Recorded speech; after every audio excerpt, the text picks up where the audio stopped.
Uric acid एक बहुत ही common बीमारी हो गई है जो हर किसी को इफ़ेक्ट कर रही है, चाहे वो ओल्ड एज के पर्सन्स हों, चाहे वो यंग एज के पर्सन्स हों।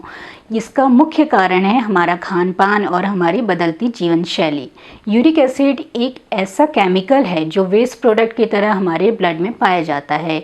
ये क्यों पाया जाता है ब्लड में? हमारे बॉडी में प्यूरिन्स होते हैं जो ब्रेक डाउन जब जिनका होता है तो यूरिक एसिड बनता है, और ये यूरिक एसिड हमारे ब्लड में डिज़ोल्व होता है और किडनी में जाता है, वहाँ से ये यूरिन के थ्रू बाहर चले जाता है। जब यही यूरिक एसिड हमारे ब्लड में ज़्यादा इसका लेवल हो जाता है तो हम इसको हाइपर यूरिसीमिया कहते हैं, और जो डिज़ीज़ है उसको गाउट कहते हैं, जो आजकल हर किसी को मोस्टली देखा जाए तो इन्वॉल्व कर रही है। इसके मुख्य सिम्टम्स होते हैं जैसे कि जो पेन है जोड़ों में, जो हमारे जो स्मॉल जॉइंट्स होते हैं जैसे टोज़ के या फिर फिंगर्स के जो जॉइंट्स होते हैं, सबसे पहले ये उनको इफ़ेक्ट करता है, तो वहाँ पे पेन, स्वेलिंग, इन्फ्लेमेशन वो देखने को मिलती है।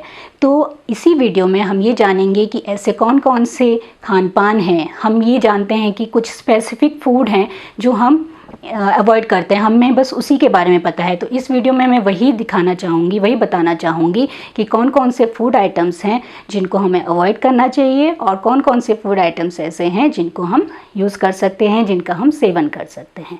तो इस वीडियो को पूरा अंत तक देखिए, और अगर आपने इस चैनल को सब्सक्राइब नहीं किया है तो प्लीज़ सब्सक्राइब करिए।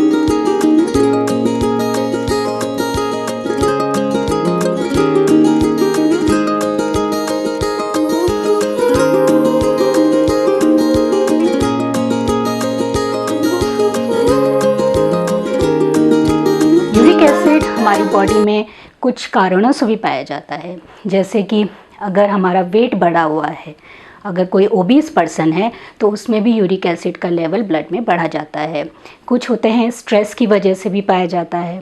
किसी की जीन्स में भी चलता है कि अगर किसी की अगर घर में पहले किसी को यूरिक एसिड की प्रॉब्लम है तो जीन्स में भी देखा जाता है। फिर ये है कि हमारी डाइट कैसी है।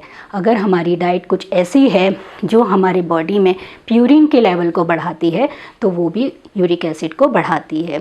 फिर कुछ ऐसी बीमारियां हैं जैसे कि किडनी डिजीज़, डायबिटीज़ मेलाइटस मतलब शुगर की परेशानी, या फिर हाइपोथायराइडिज्म या फिर सोरियासिस की परेशानी में भी यूरिक एसिड का लेवल ब्लड में बढ़ा देखा जा सकता है। अब हम ये देखेंगे कि प्यूरिन है क्या। हम प्यूरिन के बारे में जानते हैं। प्यूरिन एक नाइट्रोजन कंटेनिंग कंपाउंड है जो हमारी बॉडी में कब पाया जाता है? जब हम प्यूरिन कंटेनिंग कंपाउंड फूड लेते हैं। जब हम ऐसा कुछ खाना खाएंगे कि जिसमें प्यूरिन मात्रा में पाया जाता है, ज़्यादा मात्रा में, तो उसकी वजह से यूरिक एसिड का लेवल भी बढ़ेगा।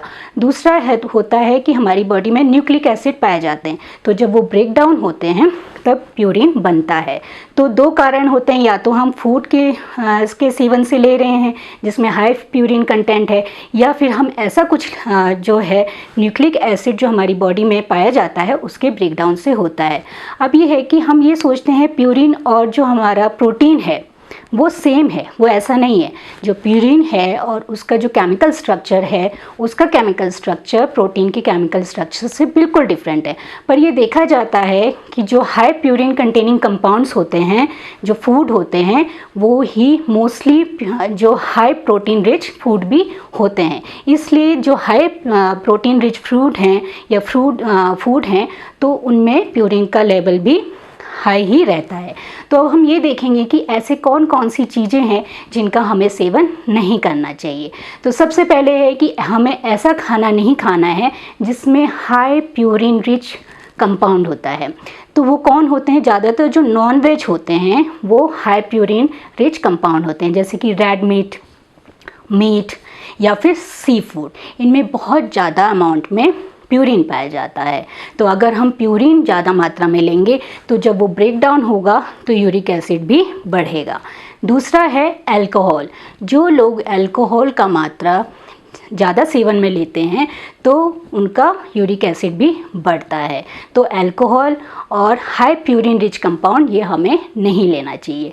फिर ये तो हम जानते ही हैं कि जो सी फूड होते हैं मोस्टली, कि जो सी फूड होते हैं और ये मीट होता है, क्योंकि मोस्टली लोग खाते हैं तो इनसे प्रॉब्लम शुरू हो जाती है। फिर ये है कि हम कुछ चीज़ें ऐसी हैं जिनको हमें पता नहीं है, जैसे कि जो एडेड शुगर्स होते हैं। कभी कभी पेशेंट ऐसा कंप्लेन करते हैं कि जब हम चीनी खाते हैं तो हमको दर्द शुरू हो जाता है। तो जो एडेड शुगर होता है, जैसे शुगर हो गया, हनी हो गया, या फिर बाज़ार में आजकल कॉर्न सिरप आ रहा है, अगर हम उसका मात्रा में सेवन करेंगे, ज़्यादा मात्रा में, या फिर किसी को स्मॉल अमाउंट में भी दिक्कत शुरू हो जाती है। तो एडेड शुगर्स जो होते हैं उसको भी नहीं लेना है। फिर है जो शुगर ब्रिवरेजेस होते हैं, जैसे कि फ्रूट जूसेस हो गए या फिर सोडा हो गया, ये भी यूरिक एसिड का लेवल बढ़ाता है, तो इसका भी सेवन नहीं करना चाहिए। फिर है रिफाइंड कार्बोहाइड्रेट्स, मतलब जैसे कि मैदा, वाइट ब्रेड, केक, पेस्ट्रीज़, ये भी जब अगर हम हाई अमाउंट में सेवन करेंगे तो यूरिक एसिड का लेवल भी बढ़ेगा, तो इसका भी सेवन कम करना चाहिए यूरिक एसिड वाले पेशेंट्स को, या फिर जिनके यूरिक एसिड बनने की बार बार टेंडेंसी होती है। फिर है कि हम सब्जियों में ऐसा क्या खाएं या क्या नहीं खाएं। पहले हम क्या नहीं खाएं का यूज़ करते हैं। तो मटर, टमाटर, फूल गोभी, पालक और मशरूम, इन सब्जियों का आप अवॉइड करें तो ज़्यादा ही अच्छा होगा, क्योंकि ये जो है प्यूरिन का लेवल बढ़ाती हैं। फिर है दालों में हम क्या सेवन करें। जो मोटी दालें होती हैं जैसे राजमा, चना, सोयाबीन या मलका और मसूर, इनमें भी आपका यूरिक एसिड लेवल बढ़ सकता है, क्योंकि ये हाई प्योरीन रिच कंपाउंड हैं, इनसे जो है दिक्कत हो सकती है। तो ये कुछ चीज़ें ऐसी हैं जो हम नहीं खाना चाहिए, जिनसे यूरिक एसिड का लेवल बढ़ सकता है शरीर में और हमें परेशानी हो सकती है। अब हम उन बातों के बारे में जानेंगे जिनका हम सेवन कर सकते हैं। सबसे पहले है विटामिन सी। विटामिन सी अगर हम मॉडरेट अमाउंट में लें, मतलब कि ठीक अमाउंट में अगर डेली लाइफ में अगर हम लेते हैं तो वो यूरिक एसिड का लेवल कम करने में हेल्प करती है। बट अगर हम वही विटामिन सी हाई अमाउंट में, मतलब कि ज़्यादा अमाउंट में सेवन करेंगे तो वो यूरिक एसिड को बढ़ाती है। तो इसका आप ध्यान रखिए कि कितना हमें विटामिन सी यूज़ करना चाहिए। मैंने विटामिन सी के ऊपर एक वीडियो बनाया है, आप उसको देखिए, ज़रूर देखिए कि कितना हमें यूज़ करना चाहिए पर डे। तो विटामिन सी में हम कौन कौन से ले सकते हैं, जैसे आंवला, संतरा, गुआवा में बहुत अच्छा विटामिन सी होता है, पाइनएप्पल, लाइम, और जो है आपका ये सब जो हैं विटामिन सी बहुत अच्छा सोर्स होता है। बट अगर आप देखें तो इसका रॉ उसमें ही लें, जूस के अमाउंट में ना लें, रॉ फॉर्म में ही लें। फिर हम कौन कौन से फलों का सेवन कर सकते हैं, ये तो ले नहीं हैं क्योंकि इसमें विटामिन सी पाया जाता है। आप एप्पल ले सकते हैं, बनाना ले सकते हैं। एप्पल में बहुत अच्छा मैलिक एसिड होता है जो यूरिक एसिड को न्यूट्रलाइज करता है। फिर हम देखेंगे हम वेजिटेबल्स में क्या क्या ले सकते हैं। वेजिटेबल्स में आप आजकल जैसे लौकी आ रही है, तोरई आ रही है, करेला है, आप इसको यूज़ कर सकते हैं। आप बंद गोभी यूज़ कर सकते हैं, जबकि आप फूल गोभी यूज़ नहीं कर सकते हैं। आप कुकुम्बर यूज़ कर सकते हैं, फ्रेश बीन्स आप यूज़ कर सकते हैं। तो ये कुछ वेजिटेबल्स हैं जो आप यूज़ कर सकते हैं। फिर दालों में हम दालें लेते ही हैं, तो हम दालों में आप जो मूंग की दाल होती है वो आप यूज़ कर सकते हैं। बट दालों की जो क्वांटिटी है, आप अगर 1 कटोरी लेते हैं तो उसको थोड़ा सा कम कर दीजिए, क्योंकि दाल जो है हाई प्रोटीन रिच कंपाउंड भी होते हैं जो बढ़ा सकते हैं, क्योंकि ये मिलते हैं प्यूरिन से। तो आप इसका सेवन ना करें तो अच्छा है। मतलब आप मूंग दाल यूज़ कर सकते हैं, बट जो क्वांटिटी है वो कम करिए।